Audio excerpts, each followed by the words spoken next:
Good morning, 8:32. We are continuing our coverage here on Fox 4 and walking you through the process and getting the information you need as we begin to recover here in Southwest Florida and rebuild. I'm Amy Wegman. And I'm Trent Eric. Areas here around Southwest Florida, some absolutely cut off from the mainland, and access to areas such as Pine Island and Sanibel are going to continue to be cut off until at least Saturday for Pine Island, which means restoring the power is going to take some time. Yeah, LCEC is the power company on Sanibel and Pine Island, and they said it's a daunting task to get the trucks out there to get the work done that needs to happen.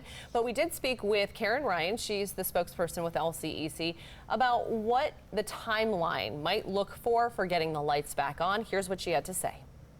Possibly a month for some areas. The good thing is, for some people, is that when we were able to assess the damage by air the day after the storm, we did see that some areas were not as impacted as others. So it will be much easier to restore power once we can gain access to the island. Gaining access to the island, that obviously is the challenge, but the Florida Department of Transportation is doing an amazing job. As we speak, they are buttoning up and finishing up. They expect it to be done by Saturday, the road through Matlacha onto Pine Island so people can drive on and off. And what you're looking at here is the Sanibel Causeway. It's one area that was severely damaged, but we're hearing from the governor that by the end of the month, which is really amazing to hear, there will be, via the Florida Department of Transportation, they hope some way on and off the island by car. They're going to work to get that done as quickly as possible. It may be some kind of temporary bridge, as the 3 stretches of bridges there, 5 separate collapses on the A, B, and C bridges. We've talked about this the last couple of days. There are also 2 islands that allow those bridges to be connected, and parts of both of those islands were washed away by the storm surge. So a lot of fill is going to be needed to rebuild those islands. But Amy, just the fact that we're getting timelines out and that they all are in October is unbelievable. Yeah. Unbelievable. Yeah, I mean, I think most people probably thought it was going to be more than a year before we were able to get back to those islands. Now, granted, I don't know that access is going to be open to the general public right now. If you're on Sanibel Island, if you have a home or business there, you have to get a pass to get back on the island. You can go to the Crown Plaza Hotel to do that, and they're open from 8 to 5. Our Elise Chen-Gary has all the information for you on our website, fox4now.com. But still, amazing work nonetheless. Crews, first responders in Florida, and especially here in Southwest Florida, continue to go door to door looking for anyone that still may be trapped in their homes following the hurricane. Yeah, so as of right now, at least 106 deaths are accounted for tied to Hurricane Ian, and that is across the United States. Obviously, Ian affected Florida with severe devastation, but we saw impacts in northern Florida, in South Carolina as well. Yeah. So that death toll right now is at 106, and there is some fear that it could rise as they are still working to remove rubble and find people, and they are finding survivors still, which is the great news. Yeah, power outages, flood, food, water, it's all a concern in all the impacted areas. And Gloria Pazmino is live in Fort Myers Beach, or at least has a story from Fort Myers Beach with the latest cleanup and recovery efforts. Long lines in North Fort Myers, Florida. People desperately waiting to get food and water from a distribution site. We need it very badly. Waiting in line for nearly 3 hours, Catherine Garcia says her home was damaged by Hurricane Ian. Her family has been without power or hot water for days. I've been trying to leave it for my kids so they could eat. Hundreds of thousands of customers in Florida are still without power, and it could be weeks until it's fully restored. Some people have been without power for a long, long time, and so this is an important effort and want to keep making progress. One of the hardest hit areas is Sanibel Island, where Hurricane Ian ripped away sections of the only causeway that connected to the mainland, making rescue efforts extremely difficult.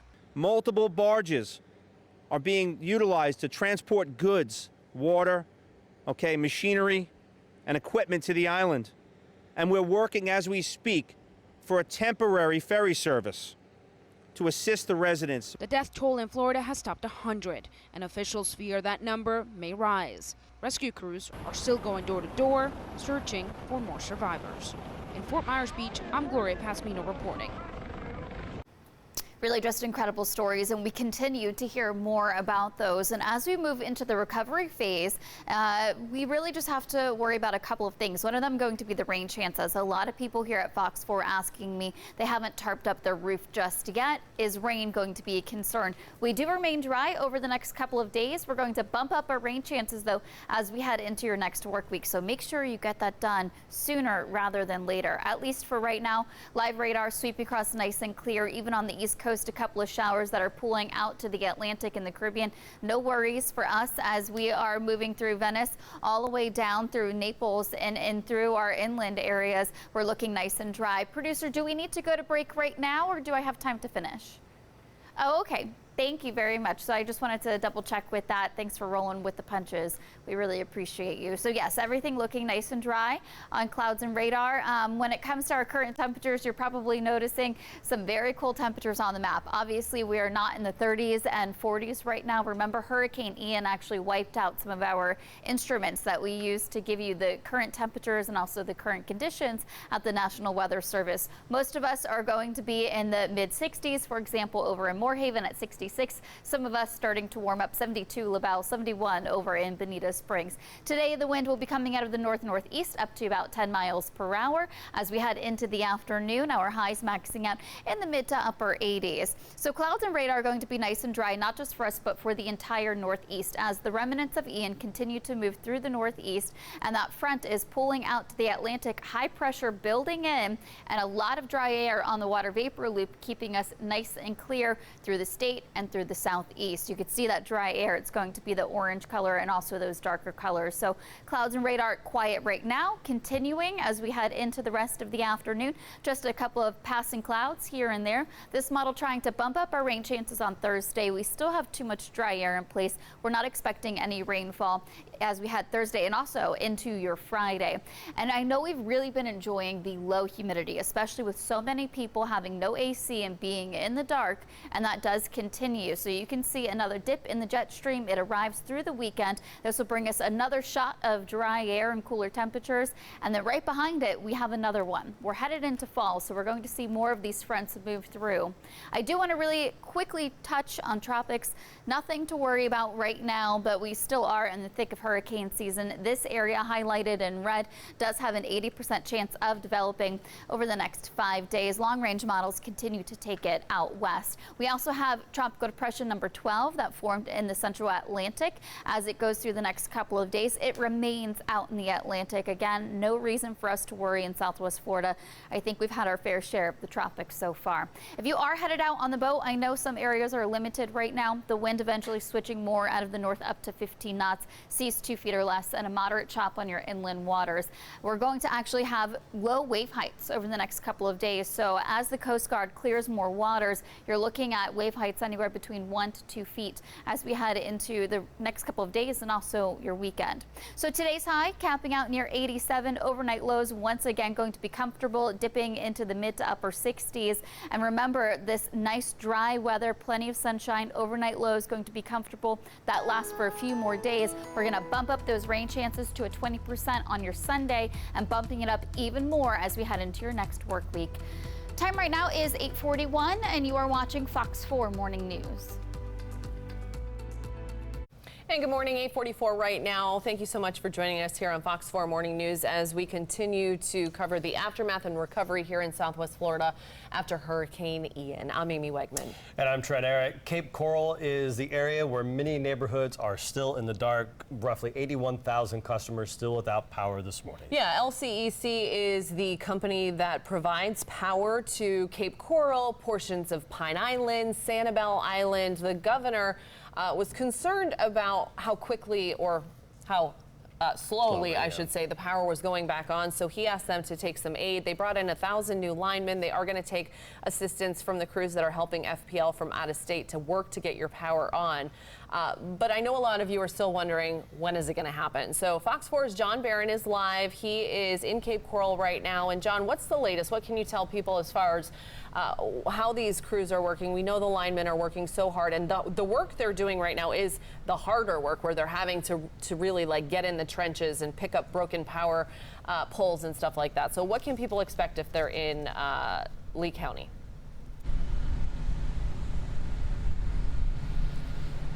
Yeah, Amy, actually, if you could take a look behind me, you could see they're working tirelessly in those trenches that you just kind of mentioned, and they're working hard to just try to restore some of that light here on Cape Coral. We had an opportunity to speak with one of those linemen from LCEC, and he says it's one of those things that the devastation is something that he's really never seen before, at least here in Southwest Florida. And he said, but we're trying everything we can to really restore that light here to actually several of those people on this road. He actually said if you guys were joining us at 6 a.m., you guys could see that how dark it was just all around us here in Cape Coral, and now they're trying to bring some light here into many of those neighborhoods in Cape Coral. And when we spoke with that lineman, he said, you know, it's one of those things that I love to see the faces of people when it's one of those things you turn your light on, and it's one of those things you take for granted, but you get it back and you appreciate it so much more. He says they're doing everything they can. They have so many linemen trying just to restore power to so many of their customers all over Southwest Florida. So he says, one thing, just make sure you guys are being patient, because they're doing everything they can. They're working tirelessly. He says they're working 16-hour days at this point in time. That's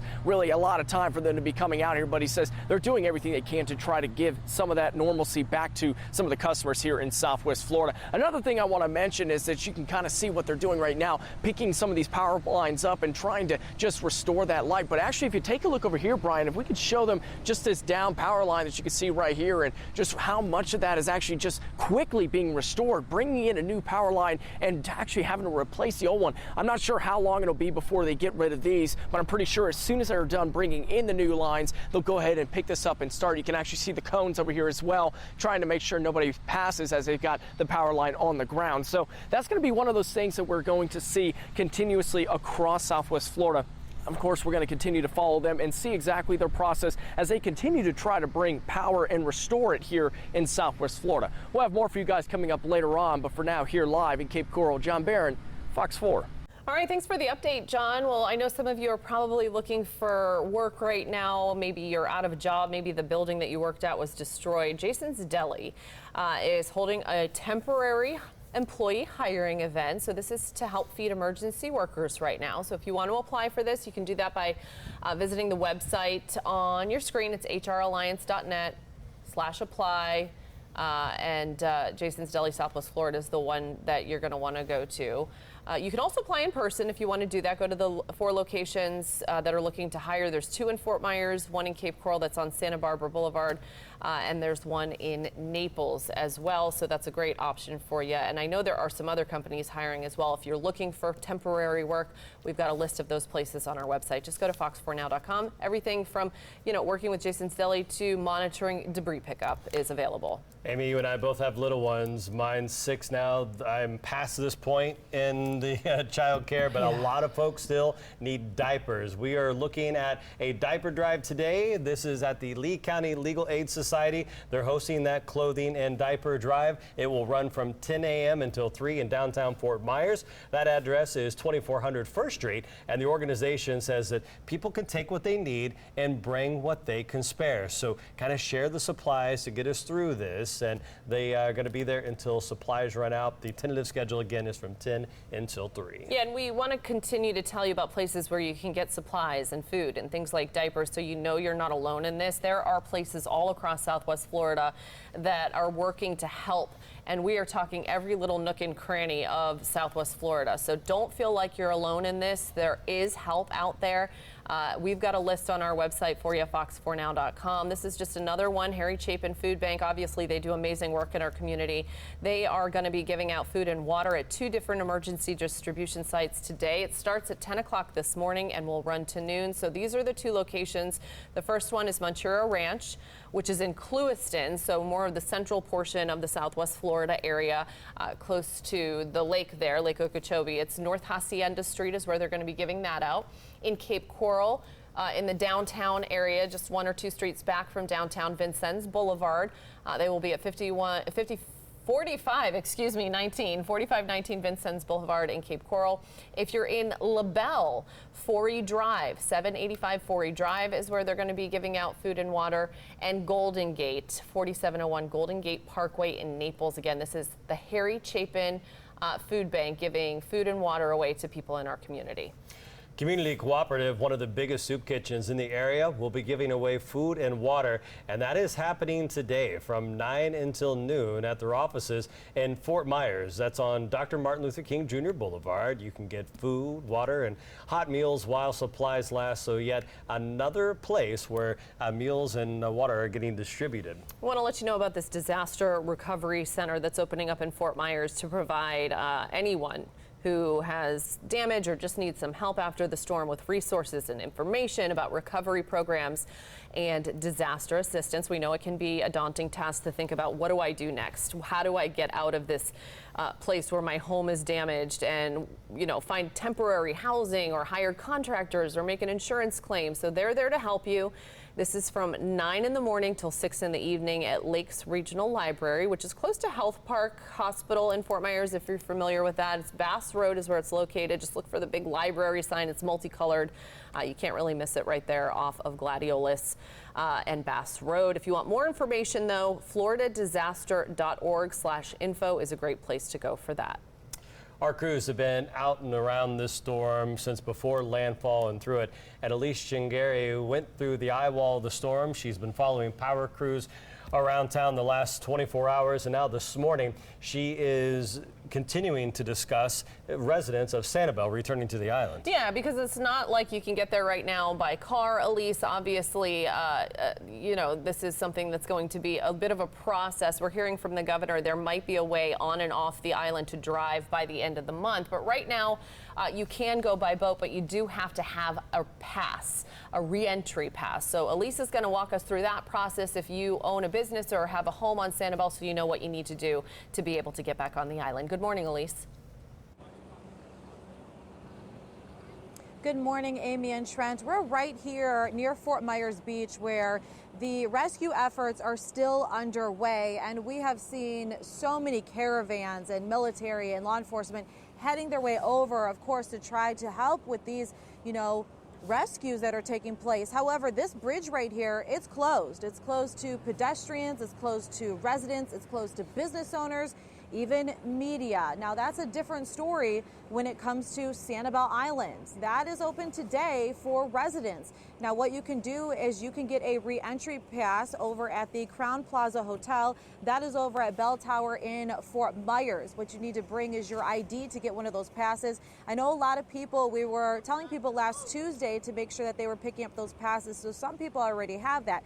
The difference is that was supposed to be for people to make their way over to the bridge to get there faster than people who don't have a pass. However, now that we know that the bridge collapsed in 5 different areas, you need to get there by boat, and you're going to need to find a boat to be able to do that. Of course, residents and business owners, they want to see what the homes look like. They want to see if they can pick up any belongings. Now, the city of Sanibel wants you to be known that it can be dangerous to head over to that area. There's no power. They say the cell service is, hardly there. And of course, there are still rescue efforts underway over on Sanibel Island. So keep that in mind if you are trying to make your way over there. I did talk to a few boat crews. They say that families are reaching out to them saying that they want to try to go over to the island. So there are people with boats, even over here near Fort Myers Beach, for boats that did make it through Hurricane Ian, where they are going to try to help families to head over to Sanibel as well. So of course, you can get those re-entry passes.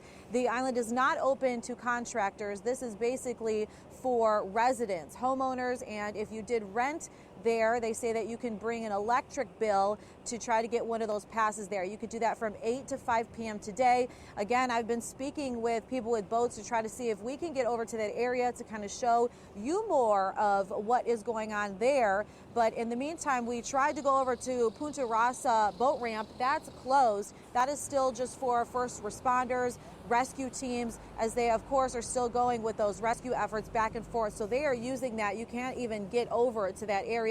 So we are over here near Fort Myers. But again, just to update you, it's been a week since Hurricane Ian made such a impact here in Southwest Florida, and we can see that these rescue efforts, they are still underway. We've seen even more teams. I mean, this has been nonstop since about 4:30 a.m. that we keep seeing these crews just keep coming in and out. But again, if you are trying to make it over to Sanibel Island, you are able to do that today.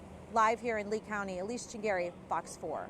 Thanks a lot, Elise. I know it's a lot of information. If you've got your phone in your hand, I will give you just a second to grab that. You scan that QR code, that's going to take you over to our website, and that's a place where we're going to stay connected. We're giving you a lot of numbers, a lot of addresses and hours here. We have all the information there 24 hours a day, and you just scan that QR code. It's going to pop up a little link. You click the link, and it's going to take you straight to our website, and that is the place here in the days ahead where we'll have all the latest information compiled in one spot. If you haven't been out to get gas yet, you know, you're probably wondering what it looks like and where you can get it. This is one option for you if you're not trying to find a gas station that doesn't have an hours-long line. Some of the gas stations don't. I was able to fill up in just about 5 minutes. It really is hit or miss depending on where you are. But at the Stars Complex, which is in Fort Myers on Edison Avenue, you can go fill up your car. And that is going to be for today. It started at 7 this morning. It's only going to run for another 3 hours until noon. This is on Edison Ave, credit and debit cards only. Okay, so no cash, only credit and debit cards. You're going to want to go into the entrance on Prince Street to go ahead and get in line if you want to fill up your car there at the Stars Complex. In Cape Coral, a donation site for non-perishable food and water is located at Special Population Center on Santa Barbara Boulevard. That opened at 8 o'clock about an hour ago. It'll be open until 5. Now, a note here, only non-perishable food items and water will be accepted for donations. Do not drop off clothing or other supplies at this particular site. For a list of those donation sites, again, fox4now.com, because there are sites in Southwest Florida that are taking other things such as blankets and diapers and pet supplies. There's so much help out there as we continue to move day after day into this road of recovery here in Southwest Florida. We're going to rebuild. We're going to be back better than ever. And we are here for you. If you are struggling right now and you need help, we want to put you in contact with the resources that you need. There is help out there, so we just want you to know that. We're going to take a quick break. We'll be right back. You're watching Fox 4 Morning News coverage of Hurricane Ian after the storm. After the wind, the rain, and the powerful waves, this is what Hurricane Ian left in its path. Entire islands blown away, bridges ripped apart, homes left flooded, and belongings lost forever. I have nothing. A bunch of dirty clothes and a lot of laundry. But despite the destruction, people are working together to rebuild. This morning, we have teams across Southwest Florida bringing you stories of survival. And I was just thinking about my kids and my grandkids and just everybody I know, you know, and they just kept me going in my mind. Stories of communities coming together. It doesn't happen in your hometown. So if we can just give somebody that 5-10 minutes of stress relief, come in, like I said, get your hair shampooed, have a hot dog, a cheeseburger, a cold drink, just a pat on the back or a hug. And updates from community leaders about the recovery process. Everything you need to know after the storm. Coming up on Fox 4 Morning News. Thanks for joining us this morning. I'm Trent Eric. I'm Amy Wegman, and we are following the ongoing recovery process after Hurricane Ian tore through portions of Southwest Florida last week, leaving destruction in its wake. And we are continuing this coverage because we want to make sure that you have what you need, the most up-to-date information to get to the resources and the items that you're looking for right now. As we enter day number 7, so many of you are still without power this morning. And just know that crews with LCEC and FPL are working around the clock to help restore and rebuild the grids for all of us. Right, so let's update you on some of the numbers. If you have FP&L outages as of 6 o'clock this morning, these are the most recent numbers, and you can see them county by county. Lee County's at 44,000, Charlotte 61,000, Sarasota 47,000. Collier County, you can see, is in pretty good shape. They're only at 8,500, and DeSoto 10,000. But the goal from FP&L is to have 95% of their customers back on the grid and power up and running by Friday at the end of the day. The 5% that you don't hear about are those areas that are really hard hit, where maybe structures were completely destroyed and there is no power infrastructure to the home. They're going to have to work on that. But again, 95% should be up and running by Friday afternoon. Now, LCEC is saying that they're going to have power up and running to all of to 95% of their people as well by this weekend. They are definitely a little further behind when you look at their numbers. Cape Coral in particular, that number at the bottom of the screen, it really stands out. 87,000 people are still without power in Cape Coral right now. Only 6,500 roughly have their power on in Cape Coral, but they did bring in crews from outside. Duke Energy is working to help restore power on Pine Island tomorrow. 1,000 linemen were brought in, and FP&L told us yesterday, we asked the director there, their crews that came in from out of state to help the FP&L crews, they will not be leaving when they're finished with that work, even if FP&L finishes first. They're going to go and help LCEC to get power back up and running. LCEC called out by the governor just a few days ago. Glad to hear that they're finally accepting some help and assistance. There's also numerous food distribution sites getting set up all around Southwest Florida. This includes Charlotte, Collier, and Lee counties. All have plans to help get you food and water today. Yeah, and there are so many different locations. We've got them listed on our website, fox4now.com, so you can find those locations. The National Guard is doing amazing work. There are 8 locations in Lee County, several in Charlotte and Collier County. DeSoto and Glades County have places where you can get food and water as well. And eventually, especially in Lee County, they're going to transition from those National Guardsmen putting, ice and water and boxes of food, meals ready to eat in your trunk, to places where you can go and get a hot meal 3 times a day, breakfast, lunch, and dinner. That's, of course, going to be for the areas that are hardest hit. The curfews, because of the darkness here with the power outages, remain in place in Southwest Florida. Now, there are some changes here. We're going to start in Collier County, where the curfew is midnight to 6 a.m. The city of Naples itself is 2 hours earlier, from 10 p.m. until 6. And this just helps keep people off the roadways as those power crews are getting out and about, and the debris is still on the roadways. You don't want to be stranded, getting a flat tire in the middle of the night as well. Charlotte County, 10 p.m. until 6. Lee County is 9 until 6 as well. One of the bigger changes is for Sanibel Island. They've been on a 24/7 curfew, and starting tomorrow on Thursday, they're going to slide their curfew to match the sunrise and sunset. So we're looking at 7 p.m. curfew start, 7 a.m. that curfew will be released. And it's not, the curfews aren't just in place because it's dangerous to be out when there's no power driving around. I mean, heck, it's dangerous when the sun is up to be driving. It's treacherous out there. But also because we are unfortunately seeing some of the negative impacts after a storm, looting and people trying to steal things from other people. The Lee County Sheriff said he's already arrested numerous people for doing that, so they are in jail. So just make sure to stay in and just be aware of your surroundings as we move forward in our recovery here in Southwest Florida.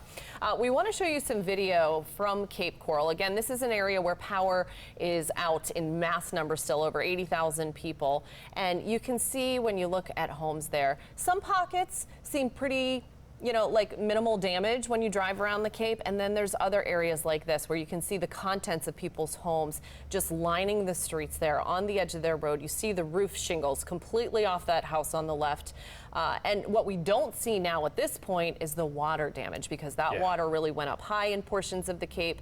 Not as bad necessarily as Fort Myers, but we did see some flooding. So we are able to use our drone and a helicopter from our sister station to kind of give you these aerial pictures and show you what people are dealing with as we continue to clean up. Water is one of the hardest things to clean up after a storm. That's why you're seeing the contents of a complete level of a home out on the side of the street. You got to get that moisture out of your house before mold and mildew become an issue. And with furniture, especially soft particle board stuff, it doesn't take but a couple of hours for that board to weaken, and then the furniture is just no good. Yeah, and this stuff will be picked up. My garbage was picked up yesterday. Wow. I know a lot of the waste management companies, they are up and running. They are working to get your garbage picked up, and then eventually they'll come and start picking up that storm debris and the yard waste, if you will, the trees that were down. So just know that they're out there, they're working. I was talking to the guy driving the garbage truck in my neighborhood, and he was saying, man, it takes us so much longer to get out and about because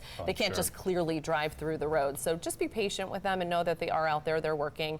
And if you are one of those people that is trying to get to Sanibel Island, perhaps you have a house or business that you haven't been able to get to yet, rescue crews are out and about, and they are transporting people. Boats are going back and forth. I know a couple people myself, just normal everyday people, using their boats to get people back and forth onto the island so that you can check it out. So it's probably best if you have a boat not to be out sightseeing and just cruising around right now, because there's a lot of traffic out there on the Caloosahatchee and in the Gulf and in our passes, because they are still doing that work of trying to get people to go check out their homes and their businesses. The other thing is you need a pass to get on the island. It's not like this is open to the general public, so keep that in mind if you're planning on jumping on one of these boats to get onto Sanibel. Volunteers needed all around Southwest Florida, and that includes Charlotte County, where the Charlotte County Volunteer Reception Center is now open for individuals who'd like to offer their skills to help with the disaster response.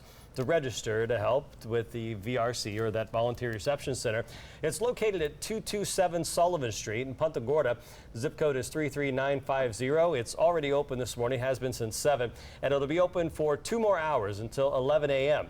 Now, if you've already registered on the COAD Florida org site that you see there at the bottom of your screen, you don't need to re-register. You will be contacted and do not need to register for a second time. Yeah, and you know, of course, volunteers are needed across our area for so many different things. Volunteerflorida.org is a great place to sign up. They'll be dispatching volunteers to areas where they're most needed, but there are so many local churches and groups that need your help as well. Cape Christian and Cape Coral is one of those. They're asking for 40 to 60 people to step up and volunteer so they can fill 3 shifts a day, because they're going to be giving out food this week. They prepared 20,000 sandwiches already, and they're going to start giving those out.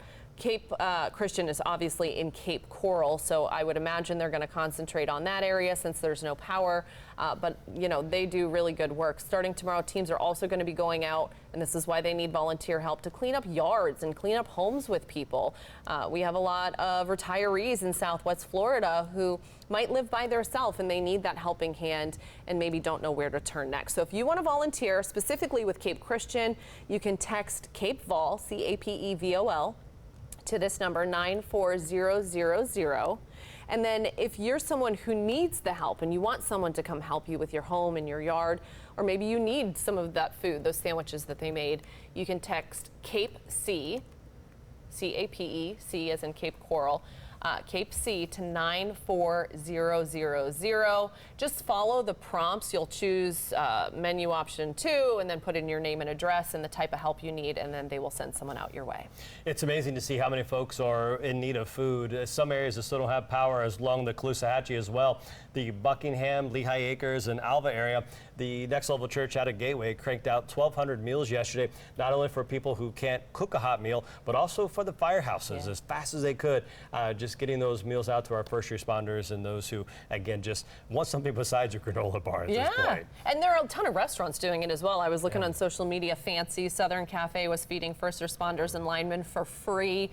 So it's not difficult to find help and find a place to go to get a hot meal. All right, let's check in with our Colton Chavez. He is at Southwest Florida International Airport this morning for a couple of different reasons. The airport is opening back up in small numbers. They're going to have some commercial flights, not a whole lot, but hey, they're getting up and running, and we are happy to hear that. But also the president will be visiting today, and he's flying into Southwest Florida International. So let's check in with Colton. So what have you heard, Colton, about the president's plans and what we can expect from his visit today? Well, Amy, what I can tell you is the president is expected to fly right here to RSW around 12:40, sometime after that. And then once landing here, he's then going to make a trip around Lee County, specifically in areas where we've seen a lot of damage, like Fisherman's Wharf. Now, he's expected to speak at that location later and also get briefed by both federal, state, and local officials about the disaster recovery efforts. Now, we're going to continue to follow that this morning, but I want to talk about what's happening right now at Southwest Florida International Airport, because this is a very different scene from what we saw yesterday. You can go ahead and look over here to the left. A lot of people entering this airport. Amy, you mentioned how limited flights, but not limited people. And what I really want to focus on today is this is the first time for many people that they're able to not only fly out of Southwest Florida, but also able to fly in and be able to check on their homes. Looking at the departures and arrivals board at the D concourse, which we're at now, a lot of canceled flights, but a lot of on-time flights as well. And if you are traveling to the airport, one thing that they want to remind you of is that a lot of these concourses will be changing. So if you normally fly out of a certain concourse, you're going to want to make sure you're checking boards just like this one, maybe even checking your app, because they say they are going to change. But let's focus on the people and who we talked to today, because I just spoke with a family who, when they got here, they were saying, hey, we're finally getting the chance to fly out of Southwest Florida, and it's all because they lost their home. Take a listen. Just came and said, and actually escorted us back to our condo and said, you got to get off. And they waited. And they waited right while there we packed our bags. That was a family that lived down on Fort Myers Beach. They said they were told yesterday, hey, it's unsafe for you to be there. You need to get out as quickly as possible. So they said, thank goodness RSW was able to open up their flights for today. They're going up to Detroit to be with family. And I asked them the question, is it a break that you need? And they said, absolutely. But at the same time, they know while they're out talking and being with family, they still have their own battles here at home, but they're grateful to get that break. And that's really what we've heard from a lot of people today. There's still tons of people out here in the airport. So if you are making your way, there are customer service reps in these red vests that are going to be able to help you, guide you to wherever you may go. And then the also thing that you want to remember is if all of the different stores and things like Starbucks, they are going to be open, but they are going to be limited due to supply issues. So they may run out at some point. If you get here and it's available, good for you. If not, they do say that supplies are limited at this time. If you're going to be parking at Southwest Florida International Airport, the short-term and long-term parking lots are open as well. But the biggest thing is give yourself enough time, maybe even a little more time than what you normally would, just so you can navigate these roads, navigate this airport, and of course, stick with us because I'm going to continue to update you throughout the morning right here at RSW. Live at RSW, Colton Chavez, Fox 4. I have a question, Colton, real quick, if you can hear me, and I don't know if you're going to know the answer to it, but maybe you can find it out for folks heading to the airport. I don't know if you will know the answer to this if you can hear me, but typically when you go into the security checkpoint, you're not allowed to bring water with you, but I would imagine that there's probably not a ton of bottled water throughout the airport. Are they kind of waiving that restriction with the TSA and bringing water with you to the airport so you can have it when you're waiting at the gate? Amy, let me go ahead and ask this question right now. Sir, are they still allowing water to go through TSA? Yeah, Or no water for people? I don't know at this time. Okay. All right. Well, we had a TSA agent. He doesn't know at this time, but I can go ahead and get that information for you. We're going to be out here all morning long, and I'll be sure to check back in with you for more information on that, Amy. Awesome work, Colton. Thank you. We'll get that answer for you because, you know, obviously you need to have access to drinks and whatnot, and we know they're limited there, so good information. Yeah, it's good to see people moving around the terminals this morning. The first disaster recovery center is now open in Fort Myers. This is a one-stop shop that's going to bring together 10 state and federal agencies to help people across the state. And if you've been affected by the hurricane, this is an additional resource that you have access to. This is located at the Lakes Regional Library. And now Governor DeSantis announced last night that more locations are also going to be opening here soon. All right, so we are just getting started here, 9:15. We have crews out across Southwest Florida gathering information for you, talking to people as they're starting the recovery process. We're going to be checking in with our anchors, Chris and Lisa, here in just a little bit as well, as they are out in the community on the ground speaking with people. So don't go anywhere. We've got so much more for you here on Fox 4 Morning News. We'll be right back after a quick break. This is Fox 4 News coverage of Hurricane Ian after the storm. Stay connected with continuing reports from our team of journalists online at fox4now.com and on the Fox 4 News app, or by searching WFTX on your streaming device. You can also listen to Fox 4 News coverage simulcasting on Cat Country 107.1, 105.5 The Beat, 95.3 The Beach, Y100.1, Big 89.9, 92.9 Kicks Country, Seaview 104.9, News Radio WCCF, and 1070 The Zone.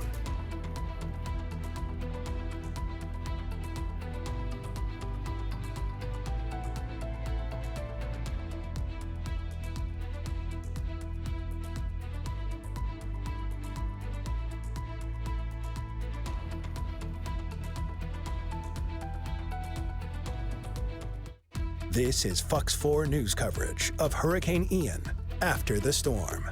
Stay connected with continuing reports from our team of journalists online at fox4now.com and on the Fox 4 News app, or by searching WFTX on your streaming device. You can also listen to Fox 4 News coverage, simulcasting on Cat Country 107.1, 105.5 The Beat, 95.3 The Beach, Y100.1, Big 89.9, 92.9 Kicks Country, Seaview 104.9, News Radio WCCF, and 1070 The Zone.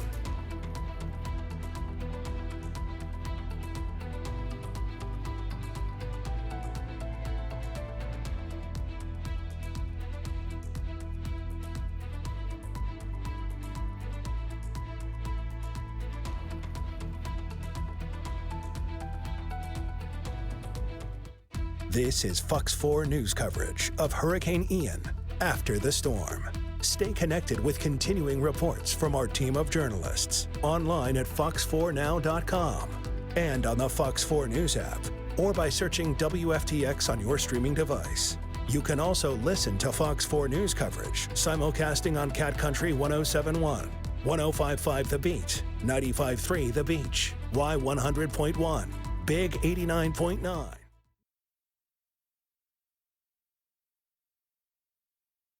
Good morning, 9:18. Welcome back to Fox 4 Morning News. We are continuing to cover the aftermath of Hurricane Ian, but most importantly, we want to be your source for up-to-minute information and get you the information that you need, whether you're looking for food and water, a place to take a shower. There are hygiene stations being set up in Southwest Florida. We've got tons of information for you, not only on the air here, but also on fox4now.com. We're also, of course, following the rescue and recovery efforts that are happening. Crews are still out going door to door. They're looking for people trapped in their homes, even though we're several days into the recovery, because unfortunately, the reality is there's over 100 deaths across the state of Florida and the country when it comes to Hurricane Ian. Yeah, these numbers, unfortunately, could possibly even rise a little more in the days ahead as hundreds of thousands of people are still without power across the country. Food, water, as we know, are scarce. Gloria Pazmino is out at Fort Myers Beach with the latest on the cleanup and recovery efforts. Long lines in North Fort Myers, Florida. People desperately waiting to get food and water from a distribution site. We need it very badly. Waiting in line for nearly 3 hours, Catherine Garcia says her home was damaged by Hurricane Ian.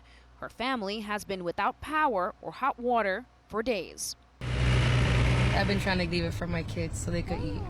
Hundreds of thousands of customers in Florida are still without power, and it could be weeks until it's fully restored. Some people have been without power for a long, long time, and so this is an important effort and want to keep making progress. One of the hardest hit areas is Sanibel Island, where Hurricane Ian ripped away sections of the only causeway that connected to the mainland, making rescue efforts extremely difficult. Multiple barges are being utilized to transport goods, water, machinery, and equipment to the island. And we're working as we speak for a temporary ferry service to assist the residents. The death toll in Florida has topped 100, and officials fear that number may rise. Rescue crews are still going door to door, searching for more survivors. In Fort Myers Beach, I'm Gloria Pazmino reporting.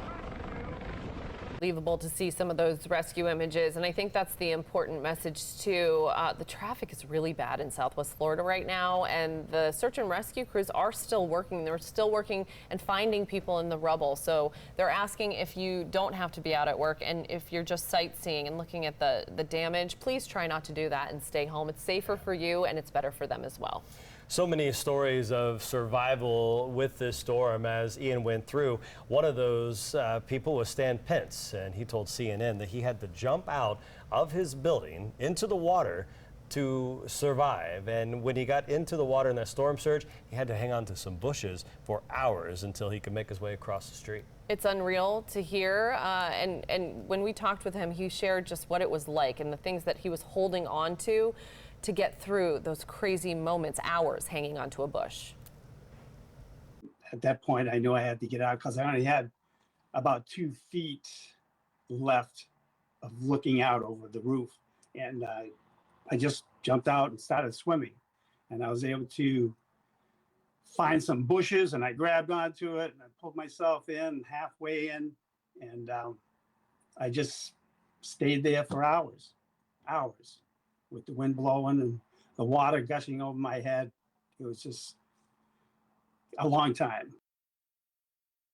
Oh, I can't even imagine. And, you know, he's sitting there with his family members. Must have been so scary for them as well. We're just happy he's doing okay, and we're continuing to hear, you know, stories of survival like that. And those are the things that we're holding on to, because the death toll is high. It's over 100 across the state of Florida. There are many county by county. Obviously, Lee County is the hardest hit. So those are the areas where we're seeing the highest death toll numbers.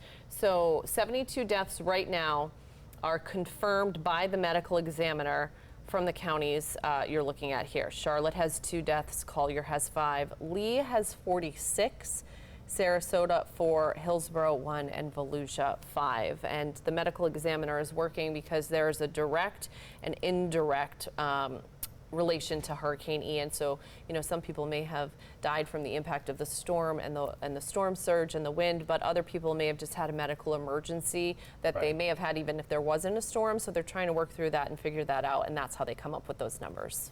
Yeah, while so many cities along Florida's west coast were devastated by the storm, most homes and buildings, they're still standing in Punta Gorda, and that's just about 35 miles north of here, give or take. And Newsy's Tammy Eastwick explores why these homes and buildings are mostly intact with just a little damage. Why isn't there more damage? Can you explain that? So the city of Punta Gorda was hit with Charley back in 2004. A lot of the city had to rebuild. A lot of the older structures didn't survive that hurricane.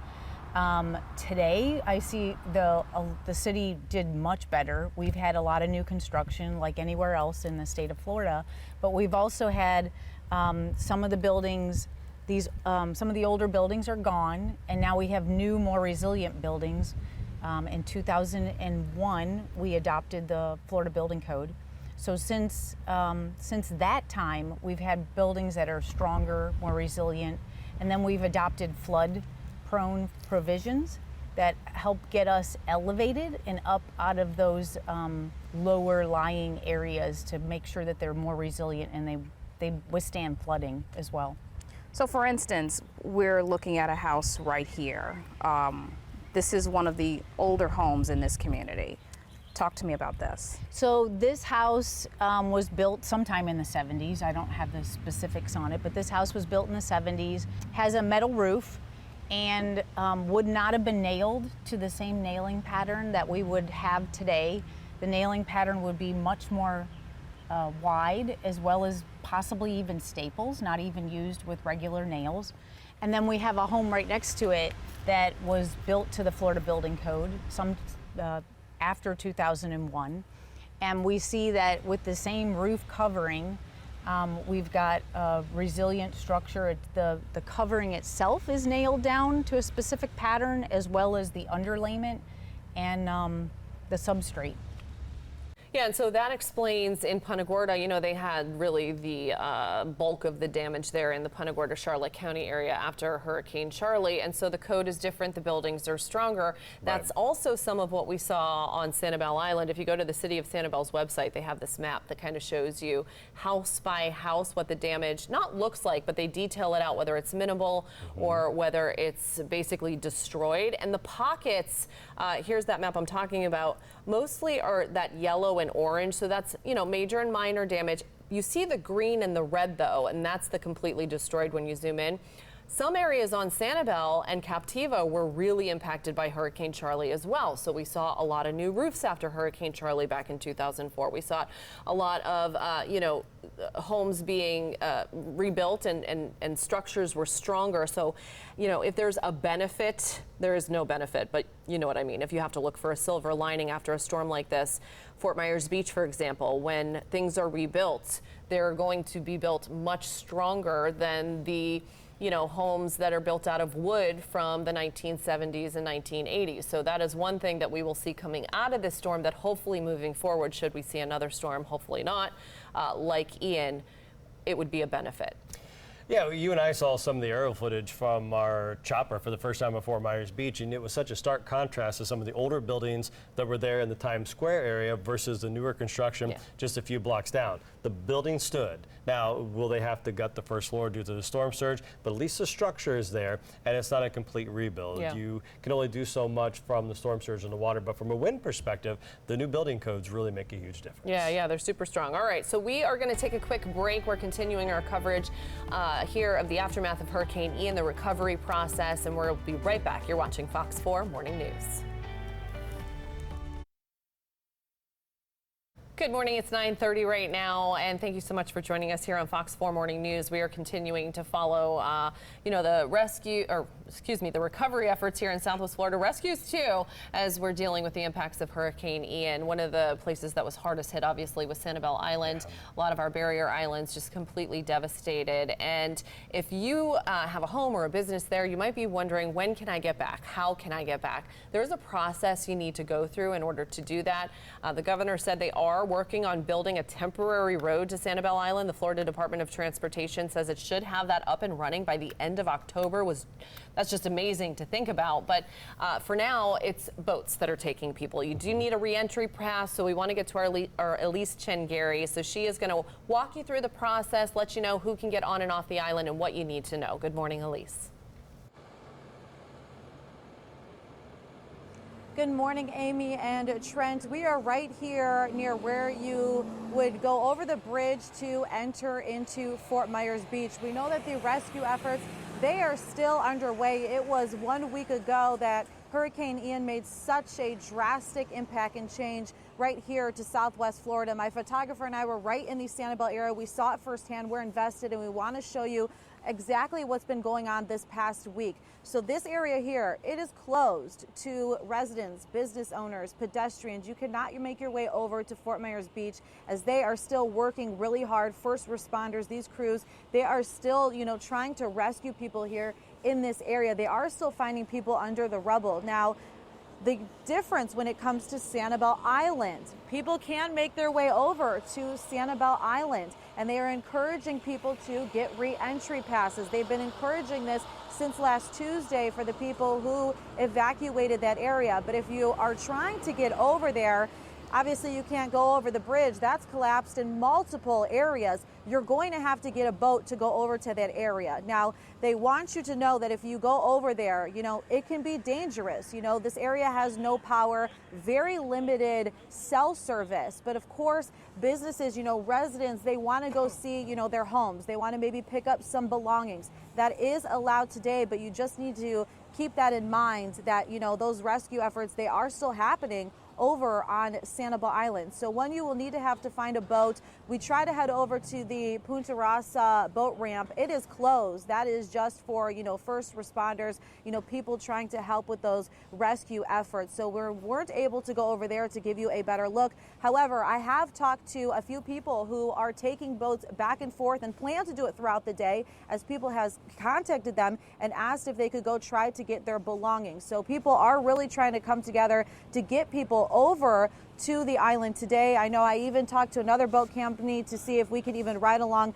with other people as they're trying to take people over there to try to give you, our viewers, a better idea of what is happening over there. Now, you can head over to the Crown Plaza Hotel. That is over at Bell Tower in Fort Myers from 8 to 5 today and throughout the rest of the week to try to get those re-entry passes. You'll need to bring your ID if you are a resident, and you can show, obviously your address. If you are a renter, they are asking you to bring like a utility bill to show that you are a renter in there, so you could get those re-entry passes that way. Again, in the meantime, we are over here on San Carlos Boulevard where the efforts are happening, and Amy and Trent, we are seeing just so many trucks, military, heading over to Fort Myers Beach today. It's the first time that we saw some tree cutting companies, dozens of trucks heading over. We know obviously a lot of debris, trees fell, so that is, I'm sure, going to help with some efforts today as we saw all of those trucks heading over.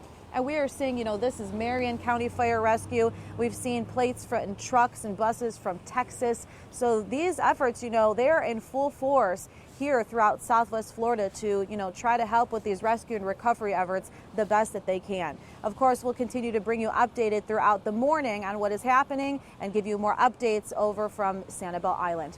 Live here in Lee County, Elise Chingari, Fox 4. Thanks for the update, Elise. And she was showing us obviously all of the trucks and the cars and the Jeeps, if you will, that are on the road, but on the boats, the waterways here in Southwest Florida, rescue boats are going back and forth to Sanibel Island. And it's not just, the Coast Guard and the National Guard that's doing this.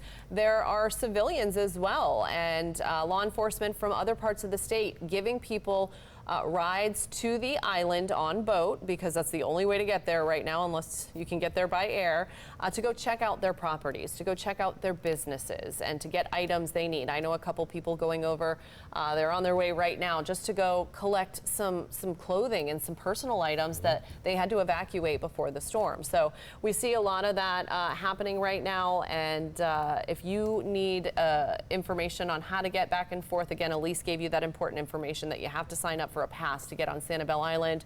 Crown Plaza Hotel is where you're going to want to go to do that, open 8 to 5. We've got the information on our website. It's fox4now.com. Yeah, another donation center here in town is at the Shuckers Open Air and Seafood. It's a restaurant bar. They're going to hold that donation center for those who would like to donate, and also for those who are in need of donations. That drive is going to start today at 10 a.m., so coming up here in about 35 minutes until 5 o'clock, and that's off Summerlin Square Drive. It's in Fort Myers in the beach park. They're at the Beach Ride and Park parking lot. Donations are going to be accepted, and donations are going to be distributed to everyone who attends. Yeah, so here are some of the items that they need and they're going to give out to the community. So they've got the clothing and the toiletries. They're going to have food. Power and internet will be there. It will be free to use for people who need to charge their phone, or maybe you haven't been able to connect yet and, send an email to your family members. So that's going to be available. And you can also reach out to them on their Facebook page. If you're streaming us or watching us, I'm guessing you probably have access to Facebook, so you can go to FMB, Shuckers FMB, so Shuckers Fort Myers Beach on Facebook. Those of you with little ones, as we enter day 7 here, some supplies probably running low, such as diapers. And there is a diaper and clothing drive today. The Lee County Legal Aid Society is hosting this clothing and diaper drive. It's going to run from 10, so again, opening up here in just a bit until 3 o'clock in downtown Fort Myers. That address, 2400 First Street. The organization says people can take what they need and also bring what you can spare. Share with those in need here. They'll be open until supplies run out, but tentatively they have a 3 p.m. shutdown. The World Central Kitchen is just one organization we've seen here in Southwest Florida doing amazing work to help our community. They set up a food truck park. This is in Cape Coral. It's there this week for families to get a hot meal if you want one. The meals are cooked on site. You can also take sandwiches. You see those there piled up on the table. You take those home so you have something for later. World Central Kitchen served 8,000 people in Cape Coral alone yesterday. I know that they were also set up in some of the grocery stores in Cape Coral giving out hot meals. So we just thank everyone who's helping out in this difficult time. Harry Chapin Food Bank offering food and water at 2 emergency distribution sites today from 10 until noon. So 2-hour windows. You can see the locations here on your screen. Montura Ranch, which is in Clewiston at 255 North Hacienda Street. At Cape Coral Elementary, which sits off Vincennes Boulevard, the specific address is 4519. And then 4A Drive, this is in LaBelle, 785 4A Drive. And Golden Gate down in Collier County, this is at the community center. That address is 4701 Golden Gate Parkway in Naples. Yeah, Harry Chapin does so much awesome work across Southwest Florida. So does the Community Cooperative Ministries. They are one of the largest soup kitchens in our area, and they're giving away food and water. So that's today. They just started about 40 minutes ago at 9 o'clock. They will run doing this till noon. This is at their headquarters, their offices on Martin Luther King Jr. Boulevard there in Fort Fort Myers. Again, you can get food, water. They're going to have hot meals as well while supplies last. So take advantage of that if you can get to those areas. You and I have been fortunate enough over the years to see firsthand the work that these food banks do here in Southwest Florida around the holidays, and that need is just going to continue to grow as we approach that time of year. Yeah, we've got all of the locations. There are National Guard pods, if you will. It's called points of distribution set up across Southwest Florida. There are charities giving out food, as we just showed you, and supplies. There's so much help that we want you to tap into, because you're not alone in this. Absolutely. We know this is going to be a long road to recovery here in Southwest Florida, but we want you to know that we're here for you and we're watching out for you. So if you need that, go to fox4now.com. We're going to take a quick break. We'll be right back. You're watching Fox 4 Morning News. Hey there, Southwest Florida. Time right now is 9:43. Before we get to the rest of your coverage on the aftermath of Hurricane Ian, let's quickly do a quick check of your forecast. So taking a look, we are dry right now. Rain chances are going to increase as we head Sunday into Monday. Here's why that's so important, because I know a lot of people still need to put tarps out on their roofs. They are also having to deal with having to clean up some of that debris out there. You want to get that done before we get Sunday into Monday and your following work week. Live radar right now sweeping across nice and clear, so you don't have to worry about the rain right now. A couple of showers for the East Coast, but they're moving away from the coast for us, up and down I-75 through our coastal communities and also through our inland areas. You are dry. Having a bit of an issue with our current temperatures. If you remember, we told you that some of our measuring instruments are wiped out because of Hurricane Ian, and as they work to get them back online, this is what we're seeing. Of course, it is not in the 30s over in Charlotte County. Most of us, though, are going to be in the mid to upper 70s. 77 right now in LaBelle, 72 Fort Myers, and 73 Marco Island. A little bit cooler through our inland areas. Today, the wind coming out of the north-northeast, anywhere between 5 and 10 miles per hour. As we head into the afternoon, our highs maxing out in the mid to upper 80s. Sunset time is 7:11. I know many of us still don't have power, so keep that in mind. If you have any of those solar lights, charge them now, bring them back inside after sunset. The entire southeast is looking pretty clear on clouds and radar as the remnants of Ian continue to move through the northeast, and that front that brought us that cool, dry air is also to the Atlantic. You could still see that dry air in place. This is going to be that orange and also darker color right over us, and that will persist, not even for just right now, but also as we head through the rest of today.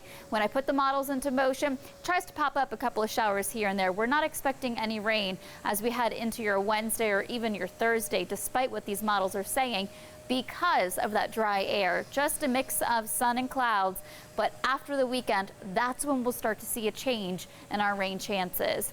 If you have been enjoying the lower humidity and also the cooler temperatures, we have more of that on the way. It's been really helpful considering a lot of us don't have AC right now. We have another dip in the jet stream that's going to come this weekend, and then right behind it, it looks like we have another one. So we got the taste of fall, and as we continue through the rest of the season, we're going to see more of that. We have to talk about the tropics really quickly. I know we've had our fair share already, but just to let you know what's going on out there. This area highlighted in red does have a 80% chance of development over the next 5 days. Long-range models continue to move it out to the west. Also had another tropical depression develop. This was yesterday, and TD12 is forecast to move through the central Atlantic. No threat to us here in Southwest Florida, but I just want you to know we have you covered as we are still in the thick of hurricane season. A lot of people aren't allowed to get out on their boats as the waterways are restricted because of the rescues and also the debris. But if you are headed out on the boat today, the wind switching more out of the north up to about 15 knots, seas 1 to 2 feet, and a moderate chop on your inland waters. Wave heights over the next several days and into your weekend going to range anywhere between 1 and 2 feet. So for today, sunny and comfortable, highs maxing out near 87. As we head into the overnight hours, clear skies, cool night, and those overnight lows going to be in the mid to upper 60s. That great weather, which has been just really a blessing considering all of the cleanup that we have to do, continues as we head into your weekend, bumping up those isolated shower chances to about 20% for your Sunday, and then increasing it as we head into your next work week. All right, thanks for that update on the weather, Lauren. It's good to hear that the weather is nice, at least the past few days, and we have another day or two of that because, like Lauren said, we know that you're cleaning up, we know you're outside or maybe don't have power, so you're opening up those windows at night, and it could be a couple more days for some people to get their power back on. That's one thing that we've been focusing on here on Fox 4. Yeah, thousands of families and businesses across Southwest Florida still dealing with the darkness at night and without power this morning, a week after that storm made landfall here in Southwest Florida. Yeah, it is slowly getting better. 95% of FPL customers should be back on by this weekend. That's the same for LCEC. So let's go check in with John Barron because he's been following the power situation. And John, so can you tell us where you are right now and give us an update on what people can expect?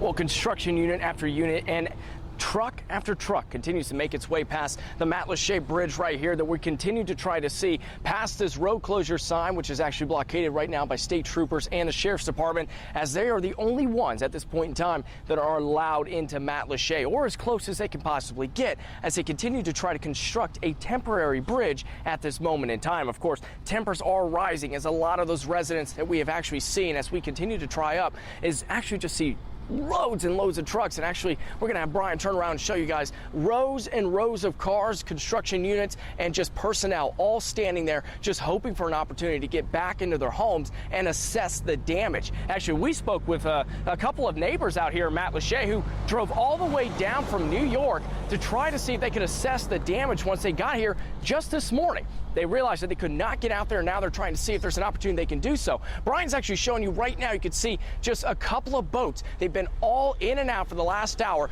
taking volunteers and potential residents out by boat to try to get to Matlacha, because at this moment in time, it's the only way they can do so. Even so, they're turning back people who have been on their bikes. We actually just saw two guys that were on their bikes come back and say, we don't understand, why can we not get out there? They're like, the bridge is closed at this point in time, and they're trying to construct one to get a temporary bridge at this moment in time. Now, we have actually spoken with the sheriff's department.